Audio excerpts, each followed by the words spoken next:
তো বন্ধুরা আজকে আবার জাল নিয়ে বেরিয়ে পড়েছি আমি আর ভাই মিলে। তো আগের দিন তোমাদের দেখেছিলাম কতটা মাছ পেয়েছিলাম কি না, তোমরা খুব ভালোবাসা দিয়েছো, ভিডিওটিতে অনেক লাইক করেছো, এরকম ভাবে সঙ্গে থাকো। আজকে মূলত এখানে জালটা পাতবো, আজকে বেশি নিচে নামবো না কারণ প্রচুর জল হয়ে গেছে নিচের দিকে, ওই জন্য এখানে পাতবো। দেখো ভাই ঝাটাপাট করে জালটা পেতে নিচ্ছে কারণ ভাইয়ের পড়া আছে, ভাই পড়তে চলে যাবে, যার কারণে ও বেশিক্ষণ থাকতে পারবে না, যার কারণে ওকে আমি নামিয়ে দিচ্ছি জলের মধ্যে, বললাম যে তুই জালটা পাত, আমি তুলে নিয়ে যাবো খনি।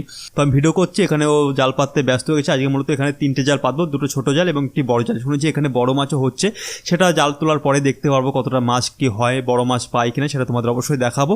দেখো ভাই এখানে জাল পাততে ব্যস্ত হয়ে জালটা একটু জড়িয়ে গেছে জন্য ছাড়াচ্ছে। তো এখানে জাল পাতার পরে মূলত আমরা 2-3 ঘন্টা এখানে অপেক্ষা করবো, সন্ধ্যার আগে পর্যন্ত অপেক্ষা করবো, তারপরে আমি জালটা তুলে নিয়ে চলে যাবো। দেখো ভাই যা কথা বলতে বলতে জাল তোলা কমপ্লিট, মানে জাল পাতা কমপ্লিট হয়ে গেছে এখানে। তো জাল পাতা কমপ্লিট হওয়ার পরে আমরা এখানে কিছুক্ষণ ওয়েট করার পরে এখানে জালটা তুলবো, যেহেতু ভাই নেই আমার একা তুলতে হবে, যার কারণে তোমাদের স্কিপ করছি, আমরা একদম কতটা মাছ পাই সেটা তোমাদের দেখাচ্ছি। দেখো এতটা মাছ পেয়েছি, একটা বড় মাছ এবং অনেক ছোট মাছ। তো এরকম ভিডিওর সঙ্গে জুড়ে থাকো, চ্যানেলটিকে সাবস্ক্রাইব করে লাইক